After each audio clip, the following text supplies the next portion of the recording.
Good morning, good afternoon, good evening. Welcome back to Passionate World Talk Radio. Educate, enlighten, entertain.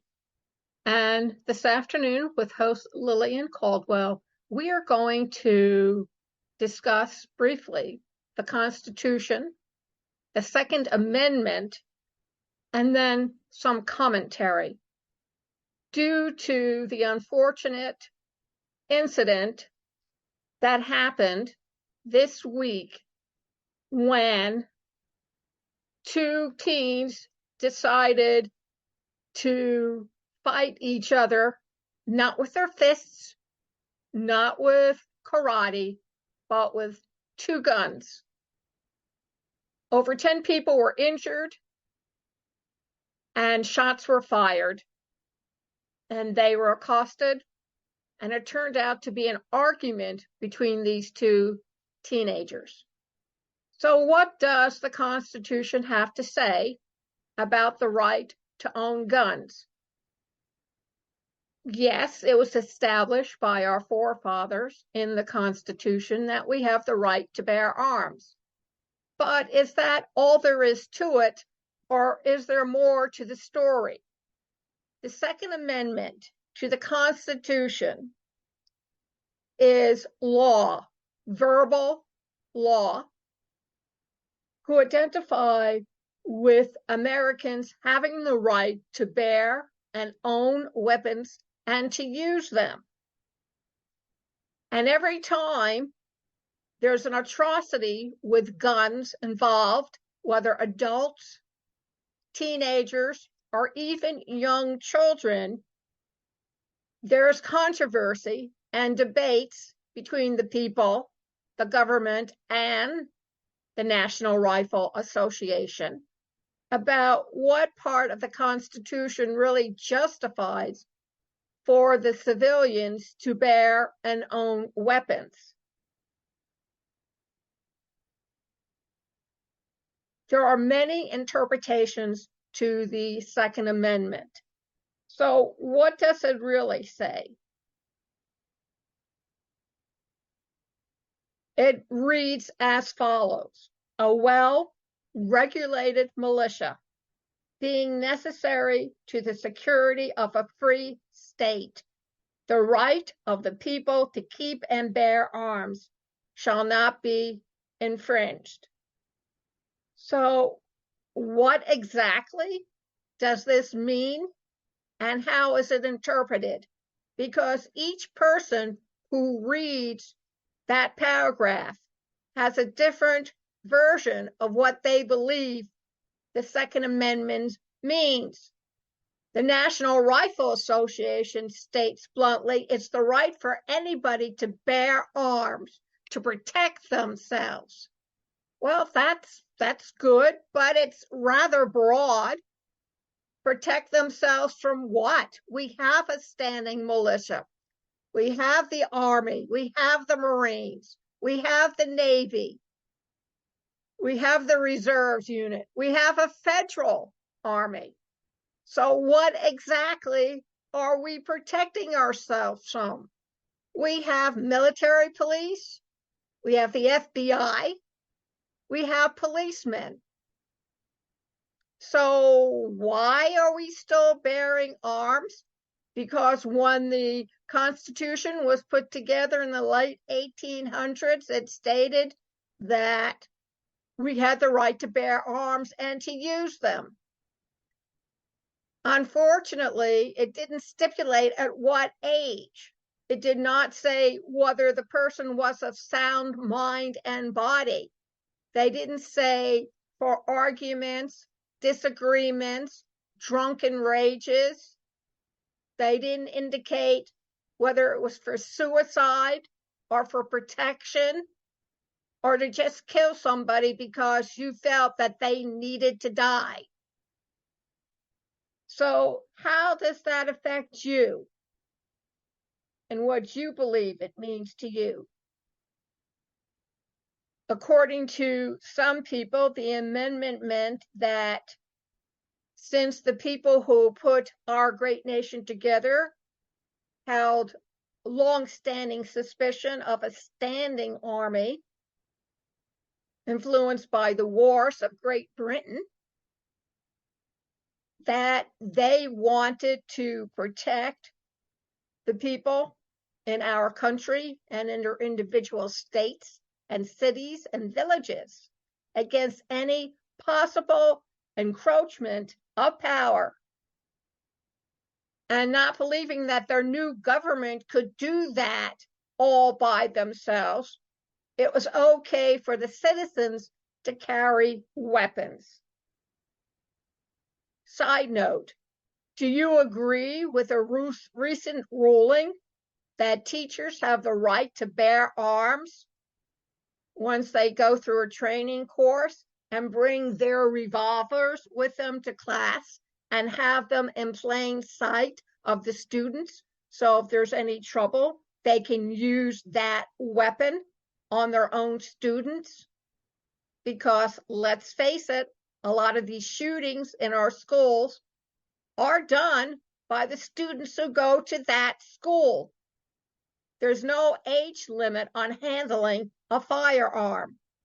Kids in Texas learn as young as 9 or 10 for hunting. I was told by my station manager that in Massachusetts, the kids are taught younger than that so they can go out hunting with their parents, and they are encouraged to go to the shooting range and practice firing at the targets. Do they also have that right to go out to bear weapons, or is that law just for adults over the age of 18? They don't say. The Second Amendment, according to the person who wrote this article, believes that that law was always about federalism, which protected the power of the states to have and to regulate the militia rather than granting individual rights. However, the courts interpreted in a different way until two cases in 2008 and 2010 completely turned everything on its head, including the legal and constitutional theories of what it meant. In the case of the District of Columbia versus Heller, the Supreme Court held that the Second Amendment protects an individual's right to possess a firearm, independent of any service in a militia, for legal purposes such as self-defense.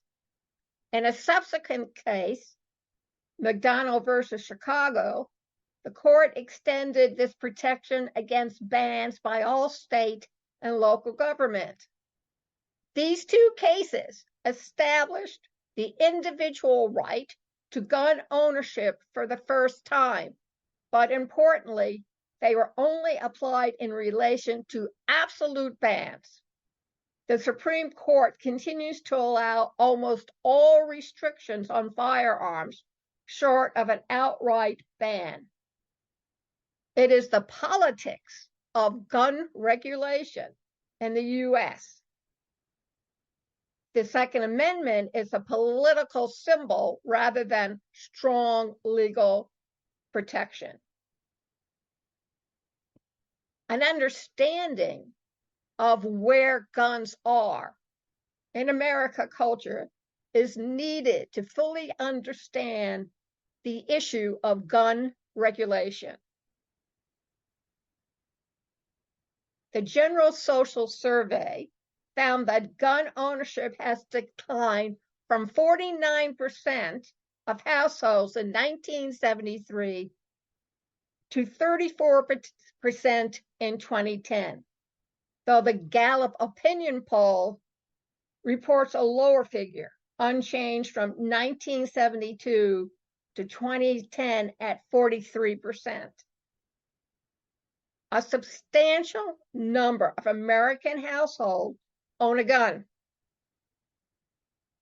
Traditionally, owning a gun was meant for hunting. That was its main purpose, to find food, or take home a head and mount it on the wall. personal protection has now become the main reason cited by gun owners, from 26% in 1999 to 48% in 2013. Despite the worries over widespread school shootings or supermarket parking lot shootings, the homicide rate from firearms has fallen since the 1990s. In 1993, which was considered the peak of homicides, the firearm homicide rate was 70% lower in 2011 than in 1993, while violent crime has fallen since the 1990s. However, mass shootings still continue and concerns everyone. And most citizens believe that crime has gone up rather than down. And this continues the fear of crime influencing gun policy. Public opinion, however, favors stricter gun control, especially those parents who have lost their children, their school-age children, to gun violence.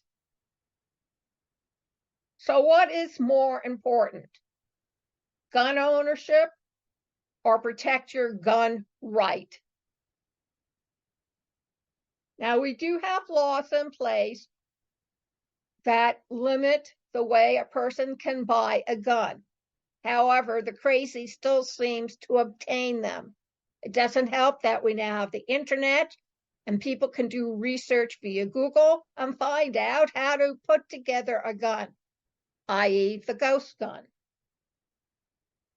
And even though they do have restrictions on people with mental illnesses and limiting access for those with mental diseases, these people still get a hold of guns. There are bans on assault rifles, such as the AR-15 that was used in Orlando. And these sorts of weapons were banned in 1994 under the Clinton administration. But that law was allowed to lapse in 2004, and it'll probably not be reenacted by any recent Congress. So what about gun control? Well, that differs among party lines, whether you're conservative, a liberal, a Republican, or a Democrat. The Republicans are less likely to support a national database or assault weapons ban. And while former clients, political clients, have promised gun control and stronger background checks with a national database, nobody has done anything about it. It's just words. And that some political candidates want to take away a citizen's right from owning weapons. So these statements are more symbolic. And neither party wants to get into a political fight to enact gun control due to the potential for a backlash from gun enthusiasts. So what is a person to do? What are you allowed to do? What aren't you allowed to do? Well, depending how you look at it, there are many ways that our citizens rationalize owning a gun. Everywhere from protecting your children, home invasion, an attempted robbery, somebody coming in by force, accosted in the street. But where does it stop?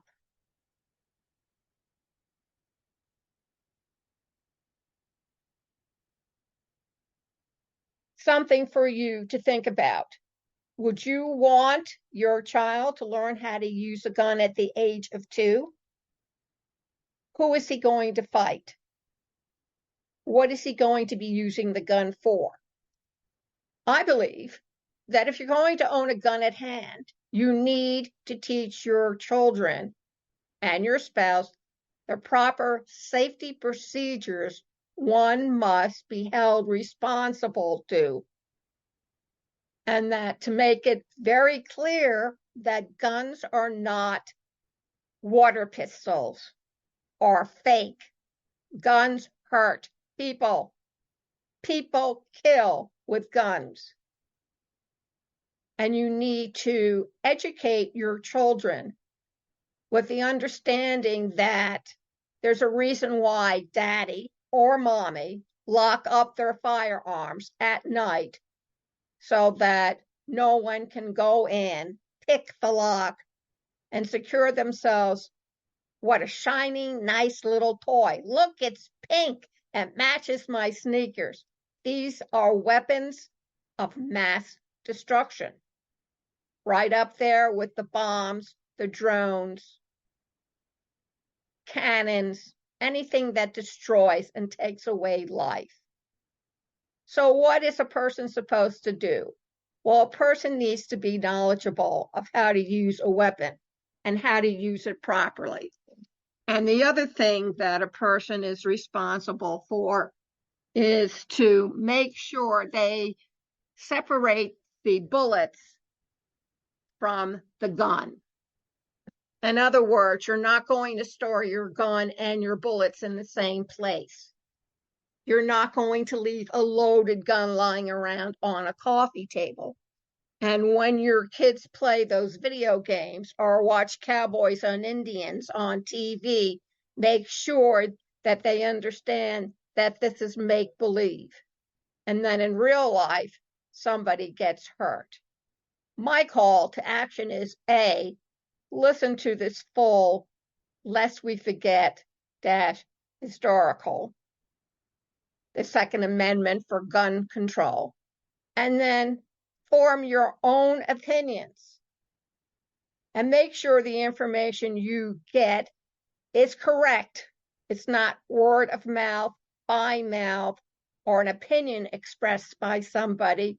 Find out the facts for yourself.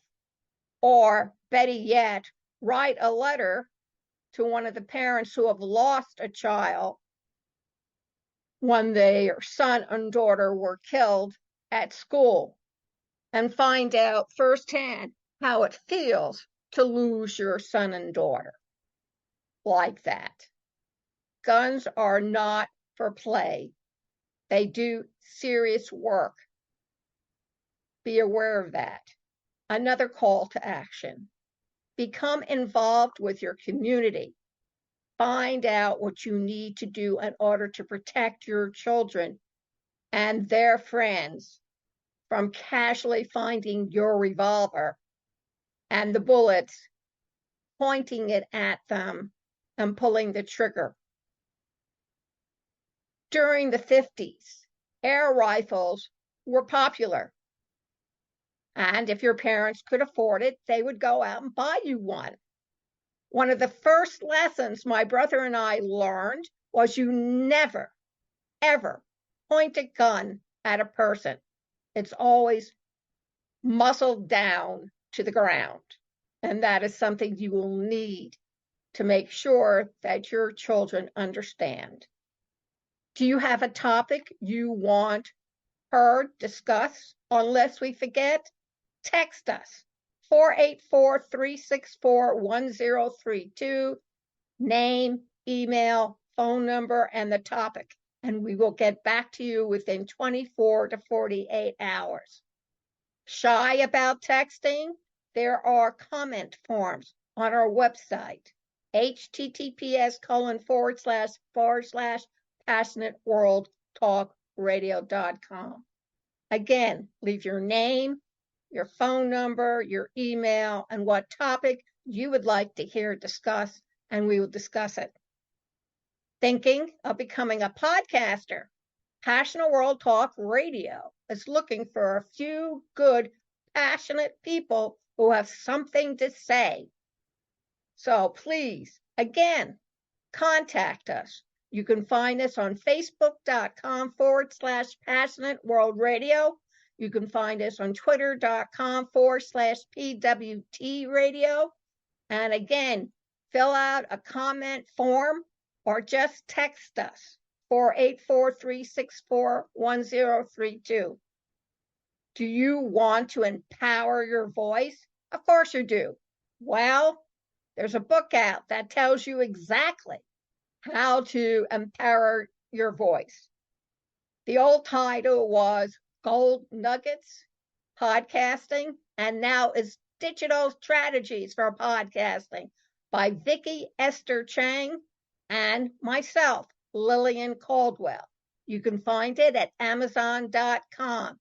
It tells you everything you want to know, plus it gives you practical step-by-step instructions with a workbook, and become interactive with your work.